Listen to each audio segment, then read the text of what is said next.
Keluarga saya termasuk ke dalam golongan keluarga menengah ke bawah karena ayah saya sudah meninggal dunia sejak tahun 2014. Saat ini pekerjaan ibu saya adalah seorang pengusaha kue dan pemasukan keluarga kami satu-satunya yang berasal dari ibu saya. Alhamdulillah saya diterima di Universitas Gadjah Mada melalui jalur SNBP atau Seleksi Nasional Berdasarkan Prestasi. Kisah tragis harus dialami oleh seorang mahasiswa Fakultas UGM, Argo Eriko Afandi. Mimpi dari pemuda berusia 19 tahun yang lahir dari keluarga sederhana ini harus terhenti akibat kecelakaan tragis yang menimpanya.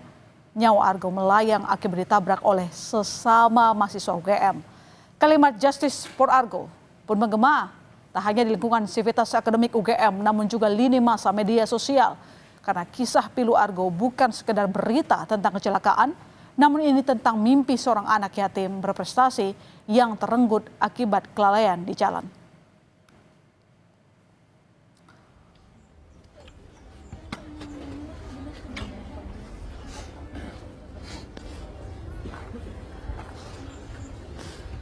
Air mata Meliana, ibunda dari Argo Eriko Afandi, mengantarkan kepergian Argo menuju ke tempat peristirahatan terakhirnya di TPU Karet Bifak.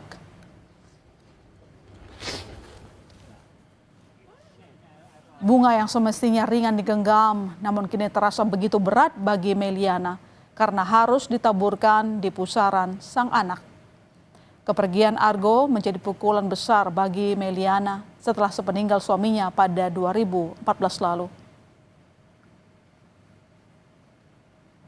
Saya bangga, di samping saya berduka tapi saya punya tangisan bahagia. Nangis. Tapi ya sudah, saya berbaik sangka. Allah pasti akan menyiapkan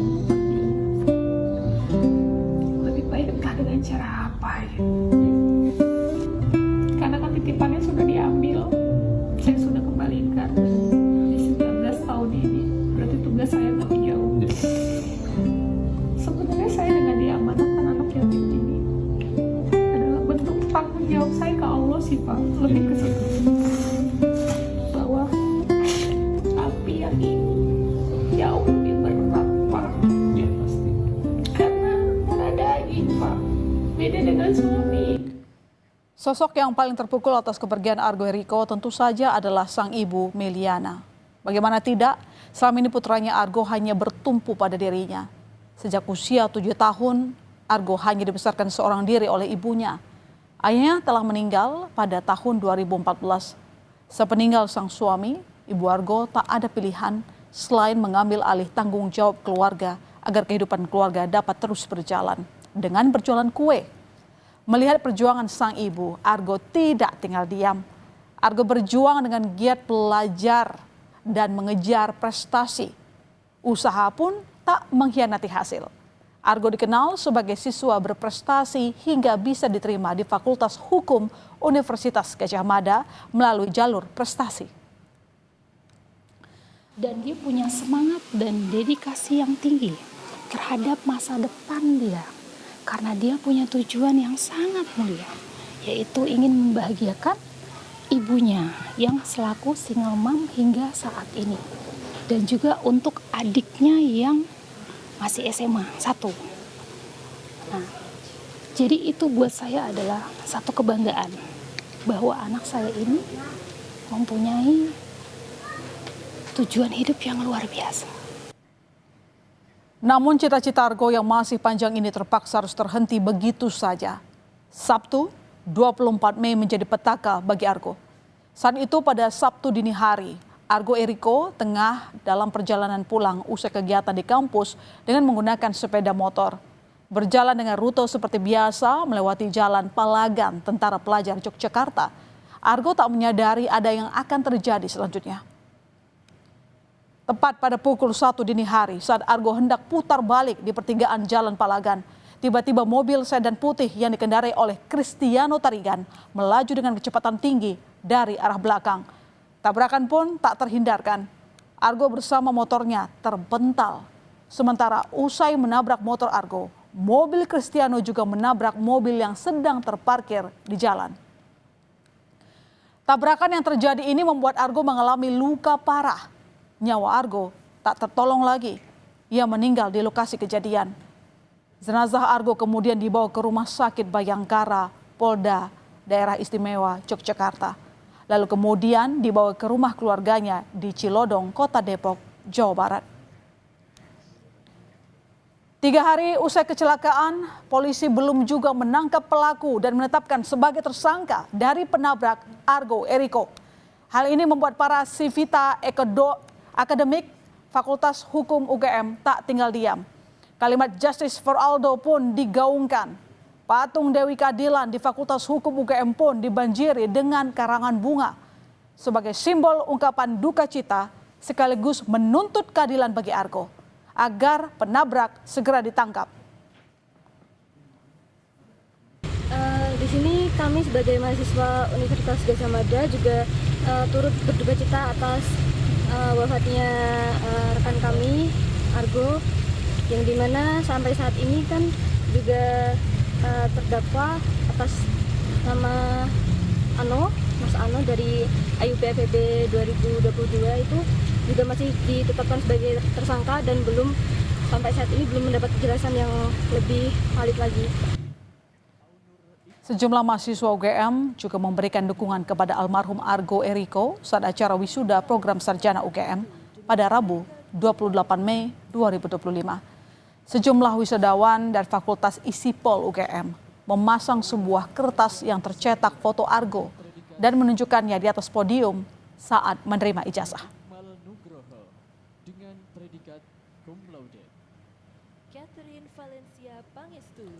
Setelah sekian hari didesak publik, polisi akhirnya menangkap mahasiswa Fakultas Ekonomi dan Bisnis UGM, Cristiano Tarigan, sebagai tersangka pengemudi mobil yang menewaskan Argo. Setelah dilakukan pemeriksaan, polisi bilang kecelakaan lalu lintas yang melibatkan 2 mahasiswa Universitas Gadjah Mada Yogyakarta dikarenakan faktor kelelahan fisik. Padatnya kegiatan tersangka Cristiano Tarigan menyebabkan pelaku kurang konsentrasi saat mengemudikan mobil. Hasil urin Cristiano disebut negatif alkohol dan narkoba. Tadi pelanggaran dia ya, dari hasil keterangan ini dan saksi yang lainnya, dia satu kurang konsentrasi. Ya. Makanya pada saat naik kendaraan ya dia tidak klakson, tidak ada upaya menghindar, kemudian pengereman. Rem itu dilaksanakan setelah nabrak. Kota ini lelah, ya, karena aktivitas yang bersangkutan tadi dari pagi sampai malam itu full. Ya. Buntut dari penetapan tersangka ini, untuk sementara Fakultas Ekonomika dan Bisnis UGM menonaktifkan sementara status kemahasiswaan pelaku Cristiano Tarigan. Penonaktifan ini dilakukan agar pelaku dapat menghadapi proses hukum secara objektif. Meski Meliana, ibunda Argo, sudah ikhlas dengan kepergian anaknya, namun Meliana bertekad terus menempuh jalur hukum demi menegakkan keadilan bagi almarhum anaknya. Meliana memohon bantuan kepada Fakultas Hukum UGM membantu menyiapkan tim pengacara dalam kasus kecelakaan Argo. Begitupun dengan kasus hukumnya, keluarga Argo telah melimpahkan kepada kuasa hukum. Outstanding pertanyaan kami kepada kejadian, baik itu pelaku yang sesaat sebelum dan sesudah itu tolong dikawal lah gitu loh, sehingga baik aparat dan semua yang berwenang itu betul-betul menjalankan tugasnya dengan sebaik-baiknya. Saya yakin lah bahwa kita masih mempercayakan ini kepada pihak-pihak berwenang termasuk kepolisian maupun kuasa hukum kami. Saat kecelakaan yang menewaskan mahasiswa UGM Argo terjadi, rupanya mobil yang dikendarai pelaku Cristiano menggunakan plat nomor palsu, yaitu F1206. Pasalnya, plat nomor tersebut berbeda dengan plat nomor saat dilakukan olah TKP. Hal ini menimbulkan spekulasi bahwa plat nomor kendaraan telah diganti untuk menghindari identifikasi lebih lanjut. Inilah plat nomor kendaraan yang terpasang saat olah TKP di Polsek Ngalik, Sleman. Plat mobil ini berbeda dengan mobil Cristiano Tarigan saat pelaku menabrak korban. Mobil milik Cristiano Tarigan berganti menjadi B1442 NAC.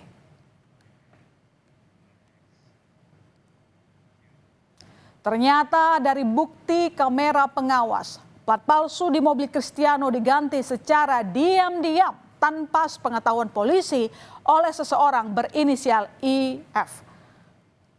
Kepada polisi, IV mengaku hanya mendapat perintah dari WI dan NR, dua orang kerabat Cristiano yang juga atasannya di salah satu perusahaan swasta.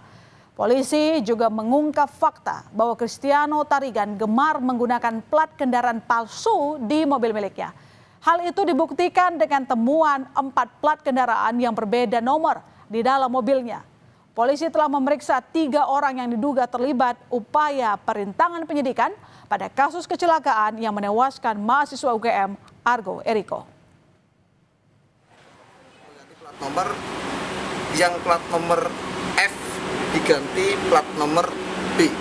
Plat nomor itu diganti sesuai dengan aslinya di STNK. Ya, plat B itu. Namun motif dan niatnya itu berbeda. Yaitu motif dan niatnya adalah supaya tidak diketahui bahwa pada saat kejadian atau sebelum kejadian dan pada kejadian mobil tersebut menggunakan plat nomor palsu. Ya, semoga kasus ini ditangani secara adil dan transparan sehingga tidak ada yang bisa lolos dari hukuman. Pelaku yang telah menghilangkan nyawa seseorang pun harus dihukum sesuai perbuatannya. Ingat, keadilan tanpa kekuatan tidak berdaya. Kekuatan tanpa keadilan adalah tirani.